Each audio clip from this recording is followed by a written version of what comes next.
Hi guys, welcome back on my YouTube channel Apni English by Sharad Dixit. This is a platform for all Hindi speaking students to improve your knowledge and start speaking English.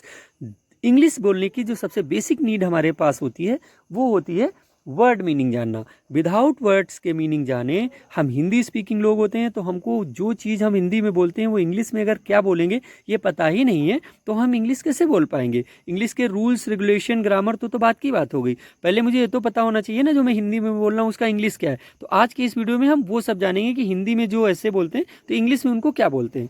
पहला word देखिए, इसके मैंने बहुत सारे words और भी आपको YouTube में वीडियो में डाला हुआ है, प्लीज़ उनको भी चेक कर लें। यहाँ पे मैं 200 के बाद से स्टार्ट कर रहा हूँ तो 201 हमारा वर्ड है, हम इसमें 1 2 3 के हिसाब से ही बोलेंगे। तो पहला वर्ड है वसीयतनामा, जिसको बोलते हैं साक्षी। इसको इंग्लिश में बोलते हैं टेस्टामेंट। टेस्टामेंट, टेस्टामेंट मीन्स वसीयत, किसी के लिए वसीयत करना। कृषि संबंधी यानी खेती से संबंधी जो इंस्ट्रूमेंट या कोई काम या उपयोगिताएं, तो एग्रेरियन। एग्रेरियन बंजर भूमि या अनुपजाऊ तो उसको बोलते हैं बैरन। ये अगर किसी लेडी के बच्चा नहीं होता उसके लिए भी ये वर्ड यूज हो जाता है बैरन। तो धमकी देकर मांगना, एक्सट्रॉट। धमकी देकर मांगना मतलब जबरदस्ती कोई चीज़ किसी से मांगने की फॉर्म में लेकिन धमकी देके, तो उसको बोलते हैं एक्सट्रॉट, डरा के मांगना।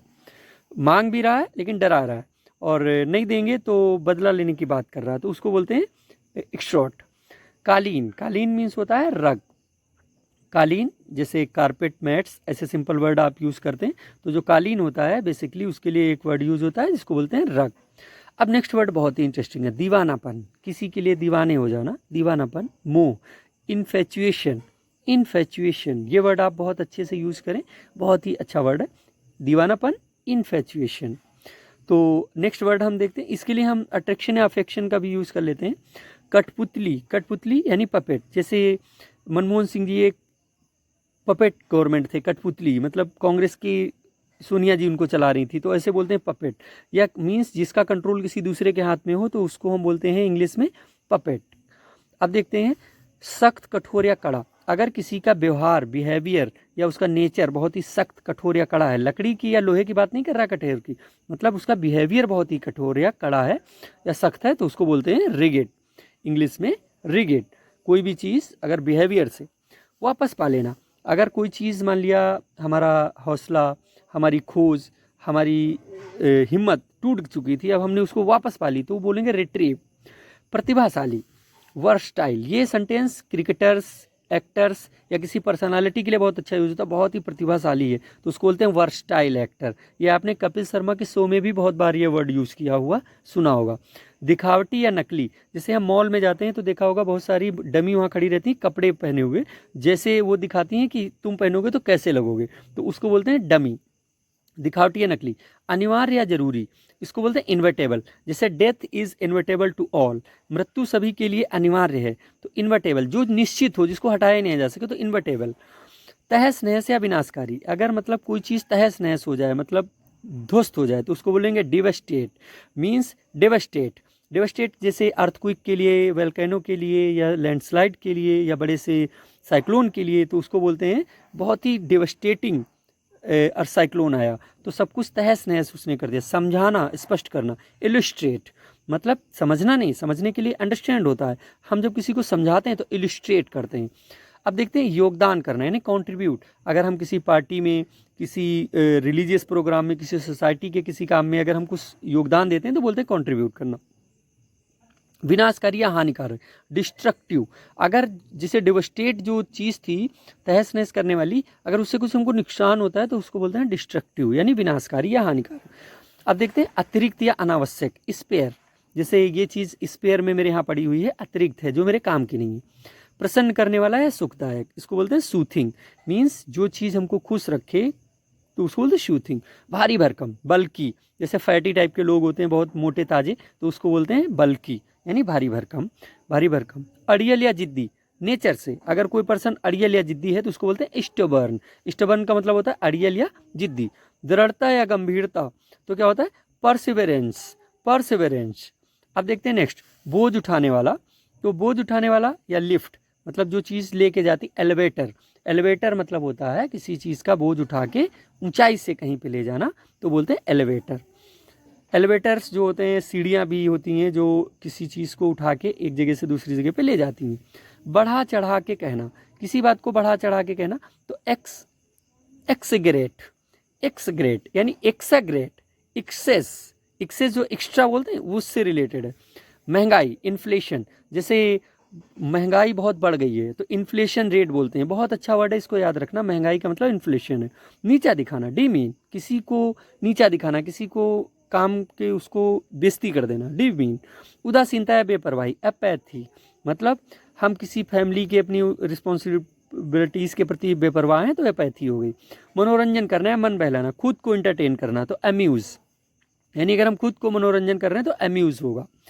एंटरटेनमेंट करना, अपना ही मन बहलाना, किसी दूसरे को करते हैं तो एंटरटेनमेंट भी बोलते हैं। अजीब यानी वेयर्ड, अजीब कोई चीज़, स्ट्रेंज भी इसके लिए यूज होता है बट बेसिक वर्ड है वेयर्ड। अब देखते हैं लालसा या प्रबल इच्छा होना, लालसा मतलब कोई चीज़ पाने की बहुत बड़ी इच्छा, तो क्रेविंग। छिड़काव या छींटे डालना, बहुत अच्छा वर्ड है, स्प्लैश, वेरी गुड। छिड़काव, छींटे डालना, स्प्लैश। सड़ा गला हुआ, रोटेन। उल्लंघन करना, वायलेट, वायलेट मीन्स जैसे वायलेशन होता है, वायलेंस होता है, गांधी जी जो थे वो नॉन वायलेंस में बिलीव करते थे तो उल्लंघन नहीं करते थे, तो वो वायलेशन नहीं होना है। वायलेट मतलब उल्लंघन करना, किसी कानून को ना मानना। छीनना झपटना, स्नैच। कांपना या घबराना, ट्रम्बल, ये सिंपल टाइप के वर्ड हैं, इसमें ज़्यादा मुश्किल नहीं है। कांपना या घबराना, जो भी बेसिक इंग्लिश जानता है तो वो ये जानता है, ट्रम्बल मतलब कांपना या घबराना है, और छीनना या झपटना मतलब स्नैच। हिचकियाना, हिकअप, हिकअप तो उसको बोलते हैं हिचकियाना। अब नेक्स्ट देखते हैं, हक्का बक्का करना, परप्लेक्स, यानी किसी के काम की वजह से जिसको तुमने उम्मीद ना की हो ऐसा कर दे तो परप्लेक्स। बौना या नाटा, डॉर्फ, हैरान करना, डम फाउंड, यानी अपने बिहेवियर से किसी चीज़ को तुम हैरान कर दो तो डम फाउंड, मतलब मैं कुछ बोल ही नहीं पा रहा हूँ और मैं तुमसे इतना भौचक्का हो गया हूँ कि तुम डम मतलब गूंगा बहरा हो गया हूँ। प्रचार करना, हाइप क्रिएट करना, जैसे कि कांग्रेस, बीजेपी या कोई पॉलिटिकल पार्टीज अपना प्रचार में हाइप क्रिएट करती है। यात्री सामान, बैगेज, संभव, फिजिबल। शिष्टाचार या शालीनता, डिसेंसी, डिसेंसी, शिष्टाचार या शालीनता। आदर या सम्मान, स्टीम। शिष्टाचार, नम्रता या कृपा।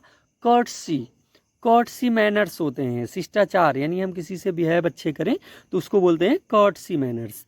बिगड़ जाना या नष्ट हो जाना यानी डिट्रोटेड, डिट्रोटेड, डिट्रोएट्रेट। तकलीफ दे या परेशानी भरा, ट्रबलसम। फौज, सेना या दल, ट्रूप, ये ध्यान रखिए, फौज की जो टुकड़ी होती है उसको हम ट्रूप्स बोलते हैं। जब एक जगह से वो मूव करते हैं तो वो लड़ाई के लिए जाते हैं तो उसको सेना के टुकड़ी के दल को, पूरी तो उसको बोलते हैं आर्मी, लेकिन जो उसका एक हिस्सा होता है उसको बोलते हैं ट्रूप। विशेषता, लक्षण या खासियत, ट्रेट, किसी की कोई विशेषता, लक्षण या खासियत है तो उसको बोलेंगे ट्रेट। निर्भर होना, निर्भर होने का मतलब होता है डिपेंड ऑन, किसी चीज़ पे हम निर्भर हो रहे हैं, किसी दूसरे पर हम निर्भर हो रहे हैं तो डिपेंड ऑन। और सबसे लास्ट में आया पछताना, पछताने का मतलब होता है रिपेंट, मीन्स जैसे हम कुछ गलत कर दें और उसके बाद में उसको अफसोस करें उसको लेके तो हम उसको रिपेंट बोलते हैं, मतलब उस बात पर हमको पछतावा होता है कि आई डिड रॉन्ग, मैंने गलत किया, तो मीन्स तो हम उसको रिग्रेट भी बोलते हैं, मतलब रिग्रेट मीन्स पर भी पछताना होता है। यहाँ पे मैंने कुछ होमवर्क आपके लिए रखा है। दवा लेना, प्रमाण पत्र, बदलना, सामना करना, मिलना और देना, ये 6 वर्ड आप देखिए और इनको इंग्लिश में क्या बोलते हैं प्लीज़ मेरे कमेंट बॉक्स में लिख के ज़रूर भेजिए, और जिससे मुझे भी मोटिवेशन मिलेगा, मुझे भी आपका इंकरेजमेंट मिलेगा। और प्लीज़ मेरे चैनल को लाइक ज़रूर कर दें, शेयर करें और सब्सक्राइब कर लें अगर आप चैनल पर नए हैं, और बेल आइकन को प्रेस कर दें, और अपने तो फ्रेंड्स को प्लीज़ ऐसा ज़रूर करें। अगर आपको इन्फॉर्मेशन अच्छी लग रही तो अपने किन्हीं फ्रेंड्स को जो आपके सबसे क्लोज फ्रेंड हो उनको भी सजेस्ट करें मेरे चैनल्स को देखने के लिए, और that is a motivation for you, I request you, and please ऐसा करेंगे तो मुझे बहुत अच्छा लगेगा। और अगर ये सारी जानकारियाँ आपको बहुत सुटेबल, सटीक और अच्छी लगी हो तो प्लीज़ लाइक ज़रूर कर दें और नेक्स्ट टाइम वीडियो का वेट करें। जय हिंद, वंदे मातरम। मिलते हैं नेक्स्ट वीडियो में। Be happy.